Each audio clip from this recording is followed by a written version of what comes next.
Welcome to the urban sports scene. Your man Ray is in the building. Wole is out today, and we got a special guest tonight that we want to introduce here in a second. But before we get there, of course, as my man Wole would say, let's go through some particulars. Check out the home of the urban sports scene, urbansportscene.com. Also, subscribe to our podcast on Spotify, Apple Podcasts, TuneIn, iHeartRadio, and just search all your podcast platforms. Search Urban Sports Scene. Check us out on YouTube. If you're watching on YouTube right now, hit that like button, hit that subscribe button. Also, hit us up on X at Urban Sports Scene. Check us out on IG at Urban Sports Scene, and check out our Urban Sports Scene Facebook page.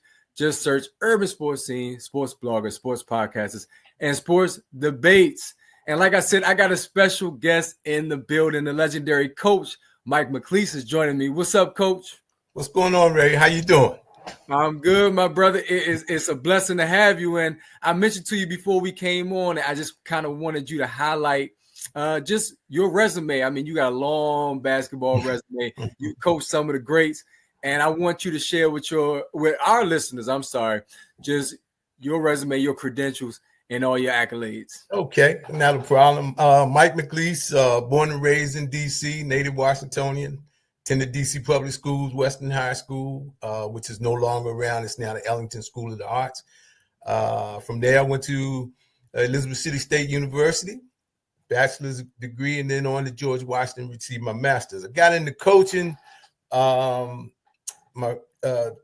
elementary school in D.C. Public Schools. And then from that, I went to junior high and then got the girls' job at Dunbar. Then I coached the boys at Dunbar High School in the late 80s, early 90s, and I had a little success while I was there, and then moved on to Howard University, coached at Howard for 4 years, and then to the University of the District of Columbia.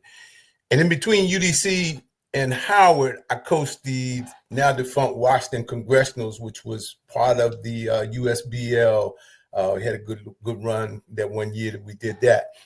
So that's pretty much it, Ray. That's it in a nutshell. Oh yeah. Well, I don't want you to minimize it. You achieved a lot. I've been watching you for a while now, and shout out to the great Ed Hill, of course, who he told me that when you were coming on, some of the players you were blessed, I want to say, to be able to mentor. And I want to give him a shout out for a different reason to start. We'll get there to some of the guys you were able to coach and guide along this path. But when I had Ed Hill on this show, Mr. Hill, he told like this dope story about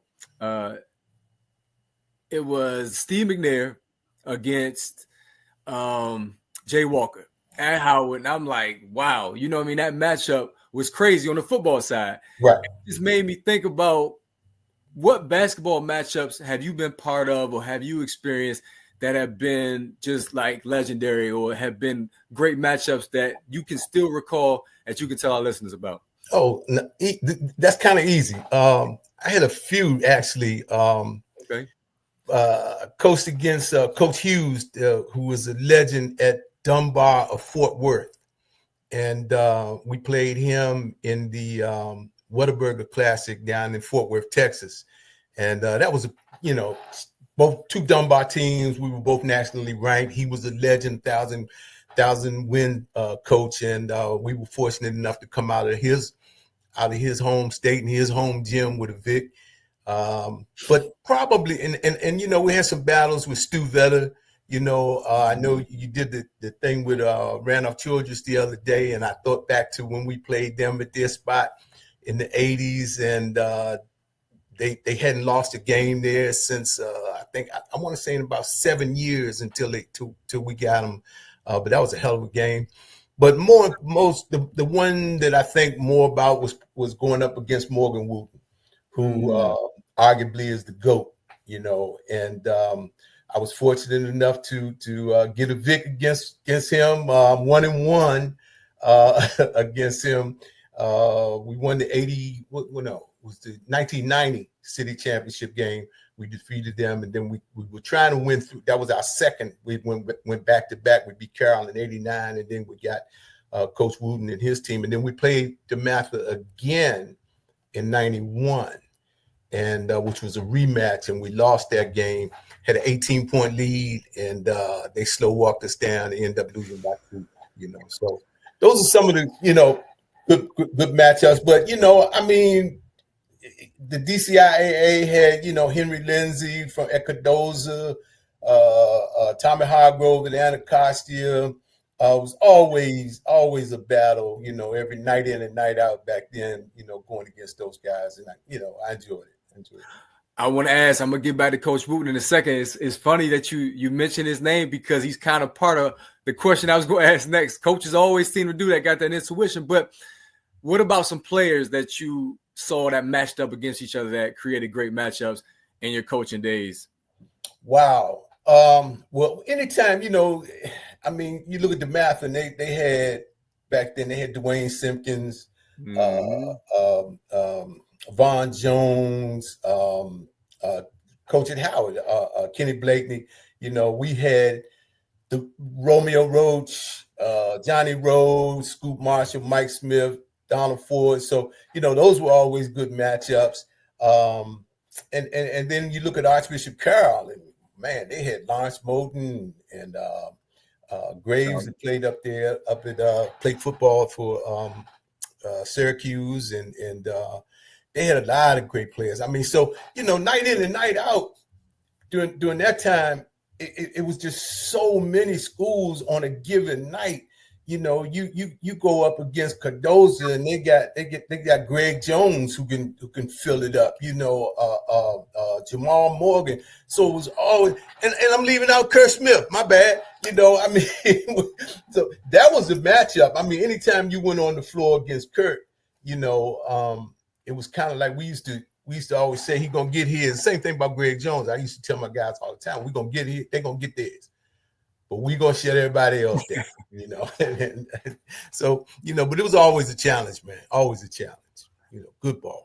I tell you, I've interviewed Kenny Blakeney many times. I told you saw my resume. I cover Howard, right? And then you mentioned Randolph, but all three of y'all mentioned the same names. And Charlie Harrison was the one that didn't come up today, but Charlie Moe came up, of course, when we interviewed Randolph because that was his guy. Played with him at Wake. I mean, he played with him at Wake. I'm sorry. And I just know that it's also been a sentiment that is different today. Just high school basketball is a lot different. A lot of guys went to Georgetown. Seems like the local schools don't recruit as well in this area as they did back then. I don't know if you feel that way. Like you just mentioned one of the greats, Kurt Smith. And of course, where did he go? Victor Page went to Georgetown. So many big names. But I just can't imagine. I used to watch the city title games on TV though back then. I remember Anacostia beating DeMatha. I think that was in like 95. Like DeMatha was a school, of course, to beat. They were the program that everybody recognized, but there were so many great teams in the city. I'm glad you mentioned it. Now, part of what has got me to this point, coaches like Coach Thompson, the late Coach Thompson, Coach McAdams, listening to their show, hearing the history and all. And one thing I wanted to ask you that they talked about quite a bit was just the challenges and just how it was being an African-American coach at that time coming up and the recognition that you deserved that maybe you didn't get. Now, Coach Wooten was a great coach. Everybody knows Coach Wooten. But it's some, and no disrespect, some out there that feel like there was some great African-American coaches back then, just as good, who maybe did not get that same type of recognition. I don't know if you feel that way, and just talk about just your journey and how it was navigating that at that time. Okay. But before we even get into that, I failed to mention Charlie Moe, rest in peace. And I always felt that he was probably the toughest matchup when we had to face Carroll. That team, including when they had Moten and Parham.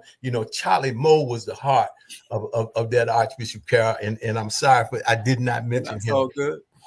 But going back to your original question, it was always and Coach Thompson was a mentor to me, and really without Coach, I don't think I would have.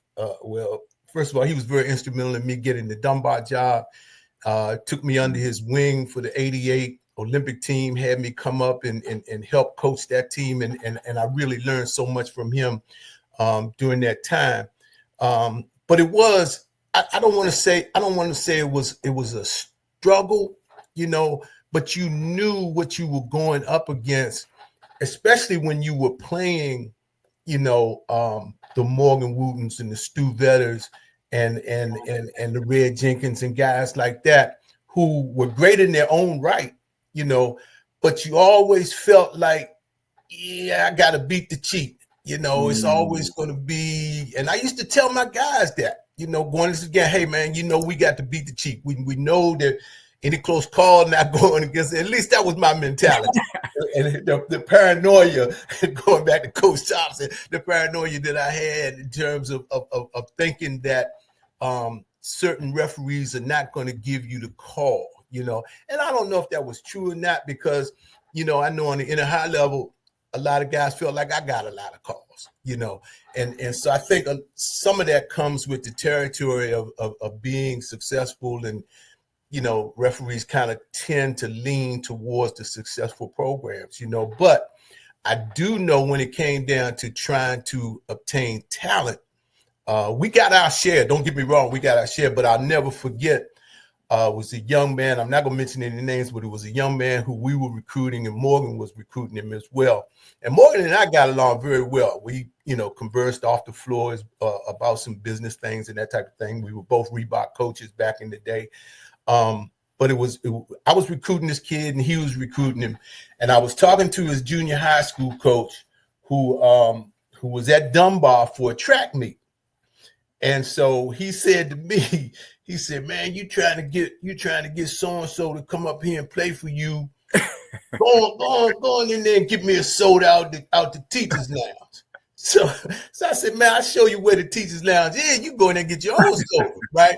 So wow. He said, now this is what he said. And this is what he said. He said, man, and I said to him, I said, because you're not helping me, obtain. All I want to do is talk to the young man, talk to his parents. You blocking me on that. He said, man, when the white man come up to you and want to recruit your kid, you got to listen to him.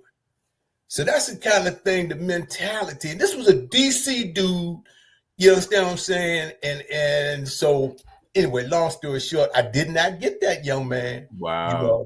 But like I said, I got my share. I ain't got no complaints, man, because we did our thing, whether or not, everybody couldn't go to Dunbar at that time. So it's all good.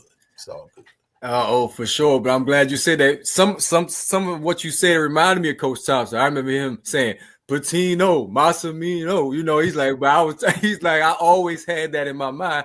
Right. Like, I got to coach my best against these guys because I'm already like at a deficit to some degree. Yeah. It was interesting. But of course, I don't know exactly how accurate it all was, but at the same time, having that edge, I'm sure helped. No question. Because my teams played like with an edge. They had a chip on their shoulders, and I always look at teams now, and I always think that every team, when every good team takes on their coach's personality, and I know my guys were aggressive and almost to the point of arrogant. And I know they took on some of my traits with that, so it is what it is, but we got it done.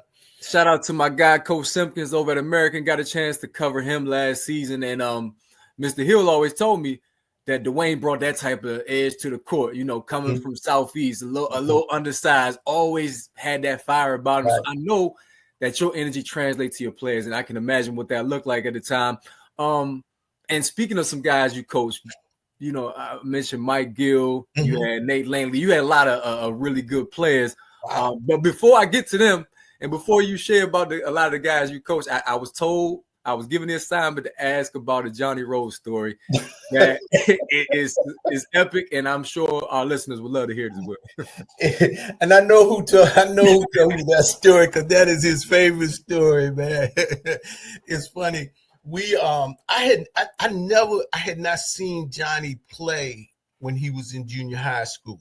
My assistant coach, the late Truhan McCray, who did a lot of recruiting for us, and he told me, he said, man, we got to get Johnny Rose, just Johnny Rose this, Johnny Rose that. So he put Johnny up on this pedestal, right? So Johnny enrolled, came to Dunbar, we were going through. We really didn't have a tryout per se. You know, we kind of had our ideas who was going to be on the team and this type of thing. And Johnny just was not having a good camp, you know, in my eyesight. And I might have been expecting a little bit too much from Johnny. And so we were getting down to the wire, and it was about a week left before we had to, you know, submit our rosters to the league office.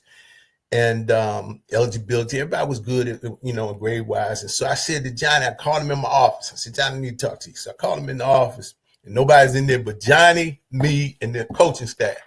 And I said, Johnny, I said, look, I think we're going to move you down to JV.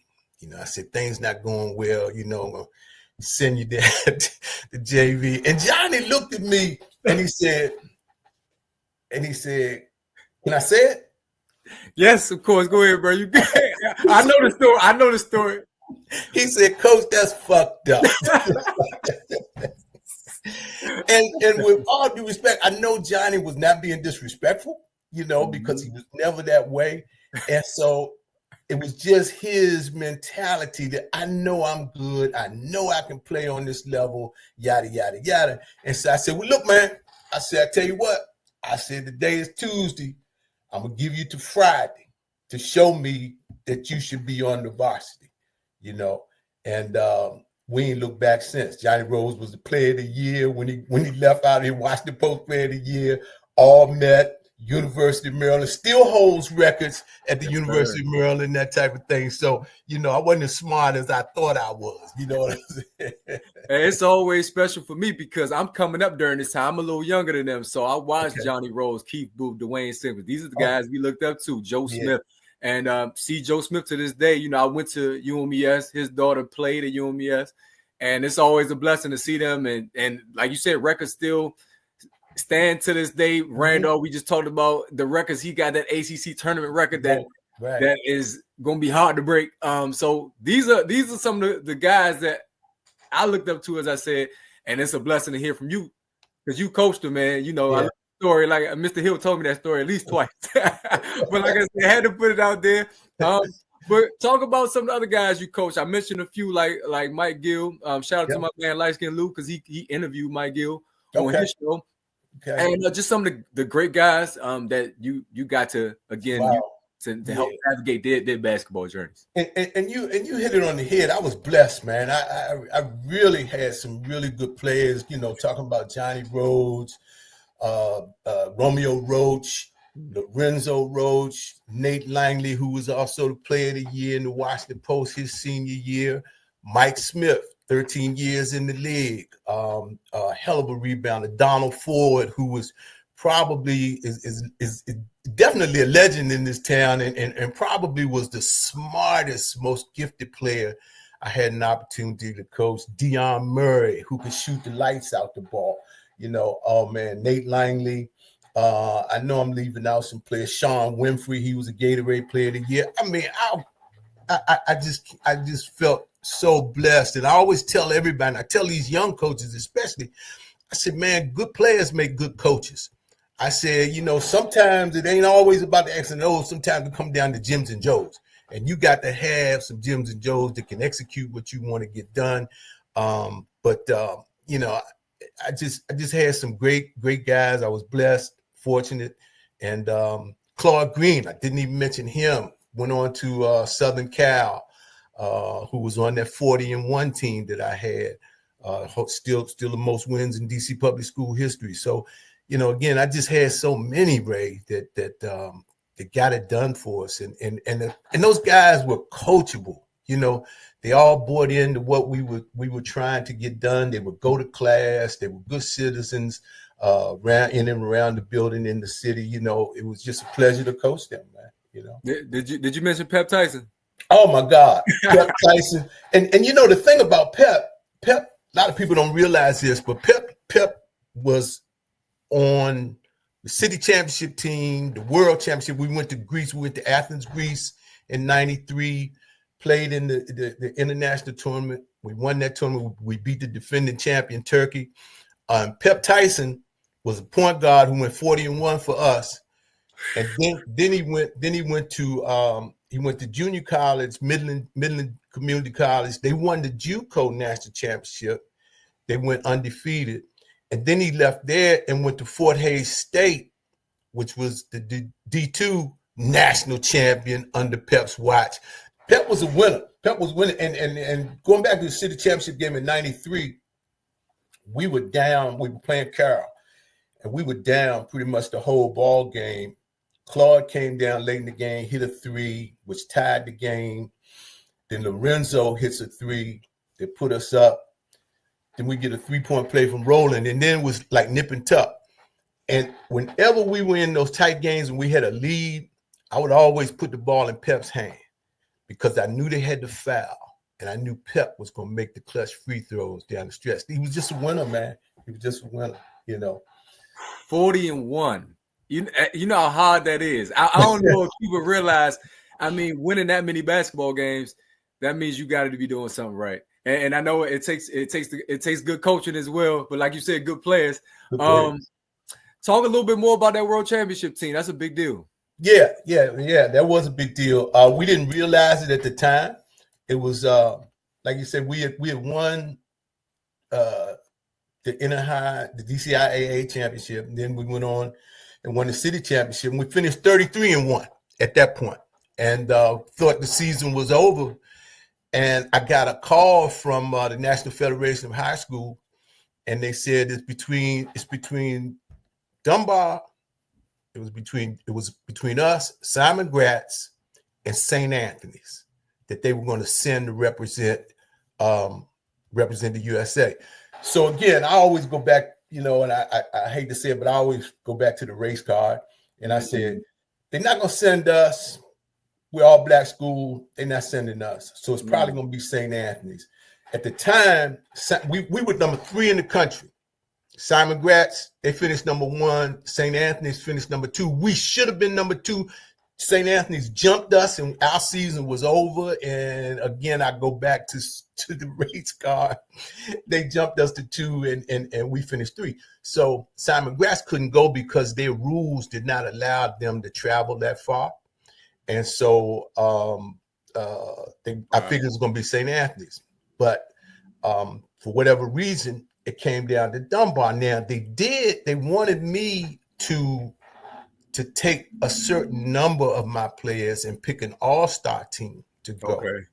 And I said, nope, that ain't happening. I said, we're going with my guys, my staff, or y'all take somebody else, And they took us. They went on and took us, and we went with our team, and it was a great experience. Great experience. We were over there for a week. We played 7 games, 7 different countries. Spain, Israel had a team. Of course, like I said, Turkey was the defending champion, and we ended up beating them. We were down 10 at one point, and we threw an alley-oop to Nate Langley, and Nate threw it down, and we didn't look back. That kind of picked us up, and we got it going. It was a great experience. But the funny thing about that, it was kind of like almost nobody knew, it was no Facebook, no Instagram, no social media at that time. So it was just the Washington Post who was reporting the scores. And a lot of people didn't even know that we were out of the country representing the USA. We were in US. We weren't in Dunbar gear. We were in USA basketball gear, And so that was, more people talk about it now, after the fact, than at that particular time. I think they had one little blurb in the thing. Dunbar represents USA, but it's all good, man. That's crazy. You know what? You did it again, because you answered my question, but I was getting ready to ask you about that. Not being social media at the time. I remember mid to late 90s, there was the Washington Post High School Sports Show. You remember that? Mm-hmm. And that was how I stayed connected. If I couldn't be everywhere, you know what I'm saying, at the time. Right. But now, this day and age, of course, with social media, so much is seen, so much exposure happens because of it. And I'm jumping ahead a little bit. I'm gonna come back because I want to talk about your transition to Howard.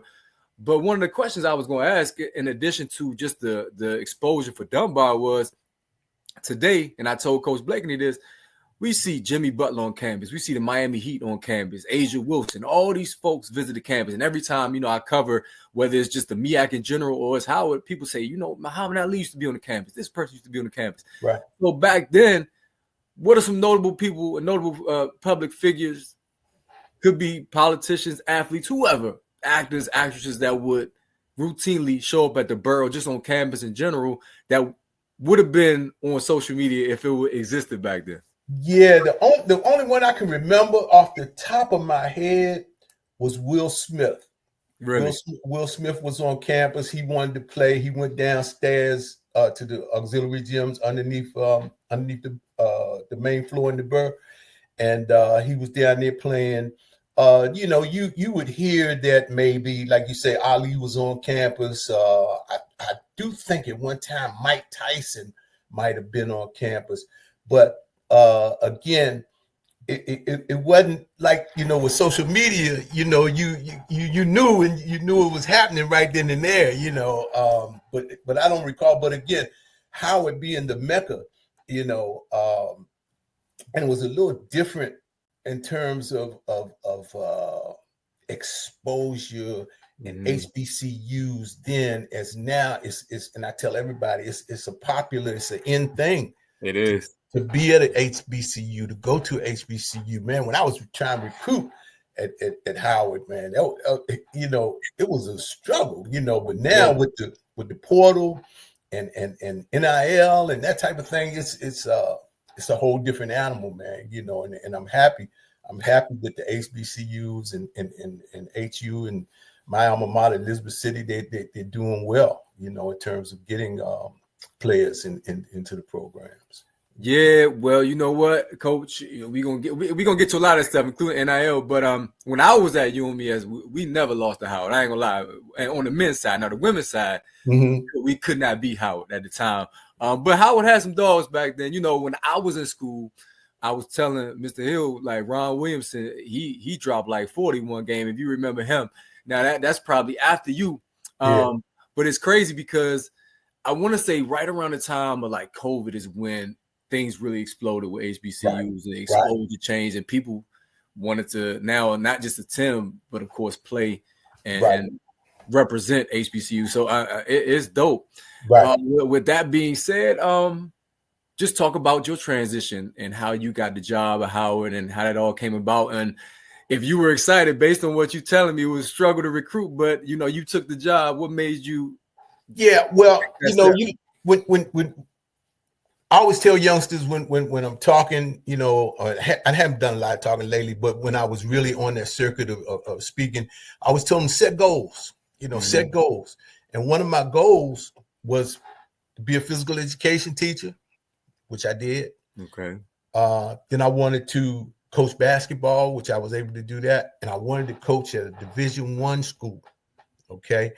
And so I had the opportunity because Butch Beard was moving on to the NBA, and I was having success at Dunbar, and I was homegrown, so it was kind of like a natural fit, And Dr. Joyce Ladner was the acting president at the time. There was no athletic director, but she was the acting president, and she hired me. They had the search committee and whatnot, and so it was. And the thing about it was, I was kind of set up to fail. I got the job. I got the job on October the 3rd. October the 15th was practice, So I was kind of up against it that way. But we did the best we could. We managed. We were able to recruit some real good players in there. I got Jabari Oots, who was the freshman of the year. The next year, the first year I had all the Butch guys. Tommy Brown was a point guard. We had big Grady Sessom, 7-footer. He broke his ankle in the A&T game, and that kind of sunk our season. But the transition, it was a whole learning process, man. In terms of we were recruiting at Dunbar, and I always kind of thought that we kind of ran a program at Dunbar like a college program, but it was a whole different ballgame. You had so many different NCAA rules you had to abide by. You had so many layers of compliance and administrators, and it was a whole learning experience. By the time I got my feet wet, well, they had fired Dr. Ladner, who hired me. All right, and so I didn't have an athletic director, so I was kind of, at the mercy of whoever came in. And then when President Schweikert came in, I knew I wasn't his guy. And I knew it was going to be a matter of time before they didn't renew my contract, which came down. Now that's part of the business, Yeah. And but I would do it the same way if I had the opportunity to do it again. I'd do the exact same thing, So it's all good. So talk about playing in the MEAC back then. Talk about the opponents. Okay. Bethune-Cookman, Coppin State. What was the environment like? You mentioned A&T. Those are some battles, and I think that there's a lot of people that don't know how tough those games were back then. Despite what you mentioned, the MEAC was still a tough conference. Oh, it was. I think it was a much tougher conference then than it is now, because you had so many teams, that could win it. You know what I'm saying? I mean, you had Coppin State, South Carolina State. They were tough. They were tough, man. Florida A&M always had a good program, Bethune-Cookman, and then you were going into certain arenas like you playing Bethune-Cookman, and somebody's sitting right beside you, right behind you, hollering in your ear, But it was a great atmosphere, man. It was some tough. Dale State. I mean, any given night, Morgan, all of those programs all had players. At the time, Coppin was pretty much the cream of the crop. Fang Mitchell. Fang always had some guys, man. And I used to always feel kind of like a stepson, because Howard was not letting in Prop 48s. And Fang and South Carolina State, man, they kept a boatload of Prop 48s, man, and they could keep that thing going, But those were good battles, man. I mean, battles. You go down to A&T, A&T and Howard was always a big rivalry. Hampton was in the league at that time. Howard, I mean, I remember one time we played A&T up at the Burr. And we beat them, and one of the alums came up to me and said, "Coach, you ain't got to win another game this year, man. You beat A&T, So that's how it was, man. But it was great, man. Yeah, really good. Wow, like I said, I don't think a lot of people really know. Again, like you said, how tough it was. Now, again, I came along later, but the MEAC was still all the same teams. Man, I miss those days. I really do. Yeah. It's looking like we could get Hampton back at some point. A&T, of course, they opted not to come back when offered here recently. But all we need is a couple more schools. No question. Morehouse is a name that's in the mix that's probably going to join the league. So it's going to come back. Yeah. We just got to keep it together. And at this point, football is now the talk because of the time of year. But real quick, something you mentioned, when you got hired, that's crazy. Like, how could you even put together, game plans and scheduling, how all that work out? Because it's like you got hired kind of late.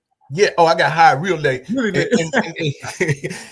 everything was done. I mean, I had to deal with Butch's schedule, what he had put in place. That's crazy.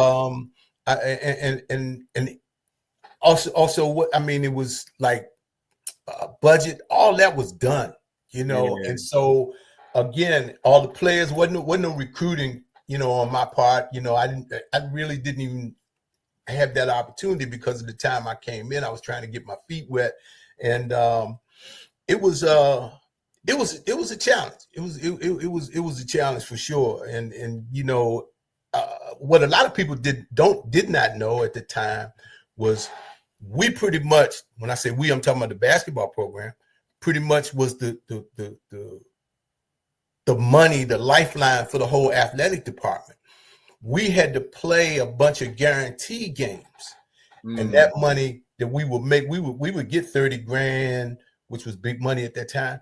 30 grand to play Cincinnati, who was Right. ranked number 4 in the country. We knew we had a snowball chance in hell to win the game.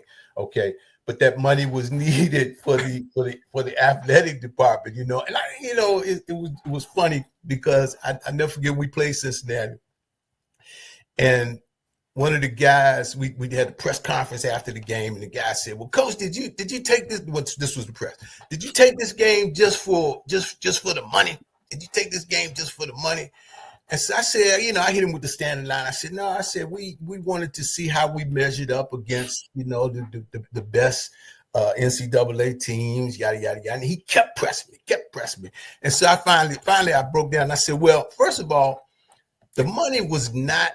It didn't hurt us to get this money, okay? And so the headline, not the headline, but the article read basically Howard takes this game for the money. And the next day, Dr. Favors, who was the vice president of student affairs, because I didn't have an athletic director, he was acting as athletic director. He called me up to the office. Do you realize this is Howard University? We don't have to take the money. I said to him, well, y'all should give that money to the basketball program instead of to the whole athletic department. Says we Howard University, we don't need that money. That's how I go, man. What can I say? I'm glad you said that. I mean, the same issues exist today. Scheduling, non-conference scheduling is tough. Yeah, no question. It's difficult. And I don't get I don't understand it from a local perspective. And I might be broadening the discussion here, but like, I covered a game last season, American versus GW. And man, that place, it was packed.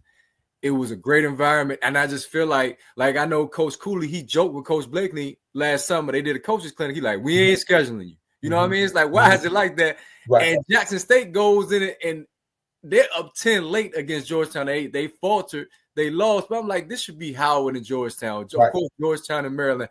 I don't understand why locally it's so difficult to schedule non-conference. And even Coach Simpkins, he was joking with me like, man, there's certain teams I ain't scheduling. I ain't gonna lie to you. I don't want to play UMS. They play too hard, man. I'm not messing with them. We got other teams that can prepare us for our conference. Right. But what challenges did you run into, and why is it like that in DC? Well, first of all, when I was there, because I had relationships with some of those guys, like I played AU. I played Maryland, University of Maryland. I could not get a game with Georgetown, and that was my man, my mentor. But like you said, he just flat out said, "Mac, I'm not playing you." It's that simple. Because, and I know what it was, because if we hang tough and lose by 5, okay, then it's like a knock on their program. Not a feather in my cap. You know what I'm saying? It's a knock on their program. And so I think a lot of them feared the fact that they could get upset. Like you say, last year, or whatever year it was when Jackson State had Georgetown on the ropes. And go back to the football. When Howard went to, what was it, Nevada, University of Nevada? UNLV, yep. UNLV. Yep. And not only did they come out of there with the $100,000 for the guarantee, they came out of there with the win. Yes, and I guarantee you the UNLV is not going to schedule a Howard or a Hampton again. That's just the nature of the beast, man. It's that simple.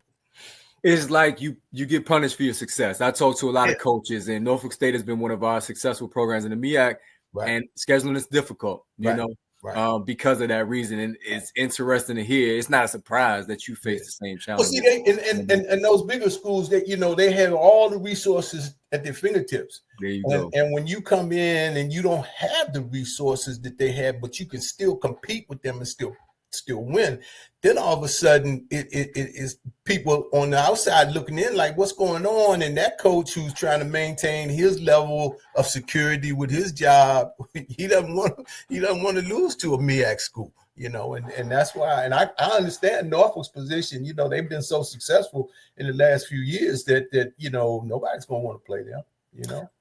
One thing that I've learned since being in media is, though, that despite what we're talking about, whatever the reputation or the perception may be, people are watching. People are always watching the MEAC. And we had one coach, he just got a Power 4 job, and he upset that team. on the women's side during last season. And now they hired him as coach. Right. You know what I'm saying? So they're always looking, and it's interesting that once you start to have a success, then these programs, they kind of shy away from scheduling you. So it's like you kind of got to force it. But the dope part about NIL and transfer is that also helps.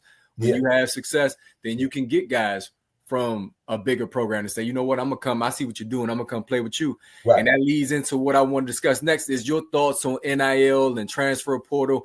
And what would that look like when you were coaching? How would you have navigated that? And do you think it would have been for, the better of your program, or would it be a detriment? Because it's like a double-edged sword. You get some good guys, but then when they succeed with you, they're gone the next year. Right. So, just how do you feel about? I'm sure you talked about this. I've seen some of your interviews. Maybe you might want to repeat some of that because again, new audience. But I'll be interested to hear how you would have navigated that back in your time. Well, first of all, obviously they're going to have to put some controls on the NIL, and they're going to have to kind of rein some things in. But I love the NIL. I love the fact that they're talking about paying the young men because if you think about it, their coaches been NIL or the portal, if you will. I love the portal. Okay, and if you, like I was going to say, you think about the coach has been in the portal all along. Coach get a contract and he went and go to the Final Four. If he's at a mid major and he goes to the Final Four, next thing you know, he's gone. He's on the next level. So that's why I was saying, don't knock these kids for transferring to trying to get a better opportunity for them. If they weigh in the whole landscape, and that whole college landscape has changed. You got a guy like Ricky Goins, who really knows that landscape. So you get a player that hooks up with Rick can, steer him in the right direction and have him in a position where, he's doing, outstanding things. So I'm all for it. No question about it. And to be perfectly honest with you, that's why I said earlier, timing is everything. I would have loved to have coached during this era, where you could, because at the time that I was coming out, that I came out of Dunbar and went to Howard, man, I knew all the kids. And for example, Mike Gill went to Cal. Right. Man, if we had the transfer portal, Mike, Nate Langley, all them guys would have been coming. Yeah. There's no question. That's facts right there. And then winning recruits for you. Once you establish that program, that was one of the things that we did at Dunbar. Even though Dunbar was the premier program, when I got there, but winning recruits for you, you winning and you traveling and you doing this and you doing that, guys want to come and play for you, And I think my personality kind of, I got along with my players. I respected them; they respected me. So I think I would have flourished in that portal situation, man. And relationships help, I'm sure. Mike played for Todd, right? Bozeman. Am I correct? Or am I tripping? No. Mike played. Todd had gone. Mike played. Wait a minute now. I don't think Mike played for Todd. He played. I can't remember who the coach was there. The guy who ended up going to. Plus, Mike played at Pittsburgh too. Did he? Yeah, he played at the University of Pittsburgh as well. Because the coach who just left Maryland, I believe, coached Mike at Pitt. When Mike, I don't know who the coach at Pitt was back then because, like I said, I'm a little younger, so it was Dixon, I think, was the coach when I was at Pittsburgh at the time. Yeah, I can't remember, man. When you get my age, you start memories. It's all good. I was just asking because I know I did a show with Dwayne Simpkins, and we were talking about how just on the high school level, like I'm sorry, on the college level, but still, when like Coach Blakeney, or if he say he knows you, like, hey man, you can't make my squad, but you might be able to go over to Howard, and you might type of thing. Relationships help, and that helps in the portal as well. When people like Mike Bray sent a player to Coach Blakeney because they had history. Right. So I'm just thinking to DC ballers and coaches are everywhere. Florida, Cali. So I'm sure that you mentioned Ricky Goins. You look at how Mason's program on both sides, men's and women, is flourishing. Mm-hmm. Man, these relationships are big. Mike Beasley. He went to Kansas State. You know how he got there. Right. And you touching on Mike Beasley, again, the AAU thing now is bigger than the high schools. They are, and I'll never forget, a lot of people don't know, but I gave Curtis Malone his first job, because I heard that. I saw this coming. I was at Dunbar. And I hired Kurt as my JV coach at Dunbar. And then I left that year and went to Howard, because I knew Kurt had relationships with players, and Kurt and I got along fine. So again, it goes back to what you're saying. It's all about relationships. When you got relationships with people, all of a sudden they see a player who may played against them, and they say, "Hey, Matt, you need to give this boy a call. You need to check out his coach. Here's his coach. Yada yada yada." So like you say, man, it's all about relationships and knowing people and respecting people. Yeah, I might get in trouble for saying this, but just along the lines we talking about. You mentioned Kurt Malone and I remember DC Assault. Thomas Weaver, I heard he's gonna be on the coaching circuit very soon. Just FYI, for those watching. But I ain't gonna go too far into it. Right. Real quick, when it comes to the portal though, especially as a recent man, out of all the schools in the MEAC, Howard, I feel like, has been hurt the most, because so many guys they've had have gone on to play big time college hoops and succeed. I mean, Elijah Hawkins being the most notable probably that's done it. So it has, like I said, it kind of has its it's a double-edged sword. Yeah, it is double-edged sword for sure. And you went to Elizabeth City. I had a friend that played there, Brian West. Matter of fact, he hit like a game-winning three. Well, was it a game-winning three? When they won the CIAA tournament, this was probably back in 2007, something like that. Okay, yeah. Even the CIAA, that level, especially in football, man, the transfer portal, they feel it too. But they get some good players coming, playing D2, and they benefit guys who have gone on to play in the NFL, man. Shout out to Damon Wilson out. He's at Morgan State now. He's at Bowie, man. He got guys in the league right now, man. It don't matter what level you at. NIL transfer portal, it affects everybody. But like you said, it's also good for the players. I like to see people get paid too, man, for sure. But I like your perspective, because some people hate it. I remember interviewing Coach Bush. He's like, "Nah, I think it's going to hurt the HBCUs, man." And to some degree it does. It's not even playing field. And I know we're working on it even tougher right now. But the last thing I wanted to ask you is there anything that you wanted to do differently? I know you said you wouldn't change anything in how it went with Howard, but if you could have coached maybe at an even higher level, or is there any goal that you didn't attain that maybe you can look back and say, if I'd have done this, or if I was coaching during this time, I probably would have reached that level? What do you think?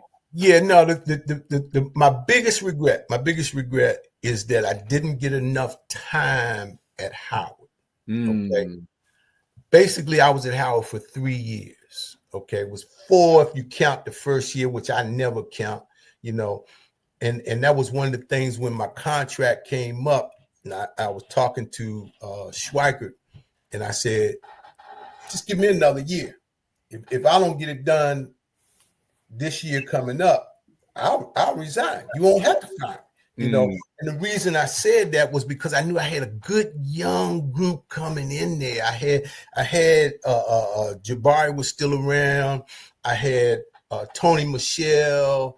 I had who shot the lights out, after I left. I had Ali Abdullah. I had a good young team, and I had paid my dues with them youngins, making those young mistakes. And I just wanted the opportunity to. I had Big Dog from Theodore Roosevelt, rest his soul. So, and we were on some good kids. So that was my biggest regret. If I just had enough time, and I think going in, it was one of them jobs where you got to take, but if I had the leverage or the smarts to wait, until they got stable, where they had an athletic director, where they had a solid president, then, who knows? But, God had a plan, and I turned it turned out it's all good. I ain't got no beef, whatsoever, man. But that is my one regret. For sure. Absolutely. And I think I said that was my last question, but I lied though. My bad.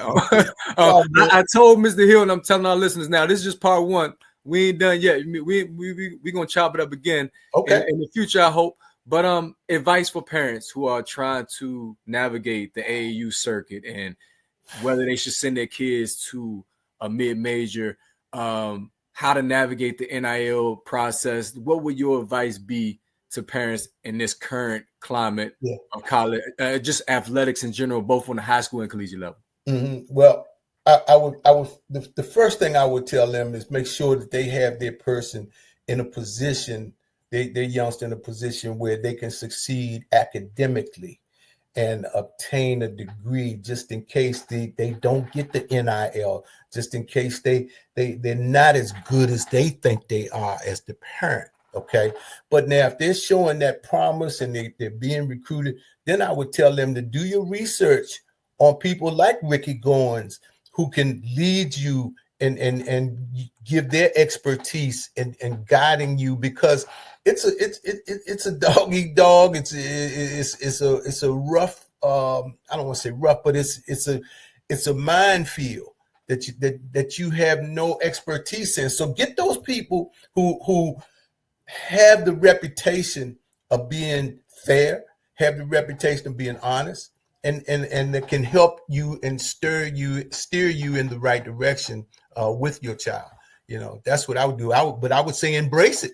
If you have an opportunity to make life-changing money at that level, college, come on, man. That's why we go to college, to better ourselves, to make money, Absolutely. Yeah. Absolutely. Yeah. That's what I would say with that, And like I said, that's why I'm all for it, man. I'm all for it, but it has to have some controls. It has to have some controls in there.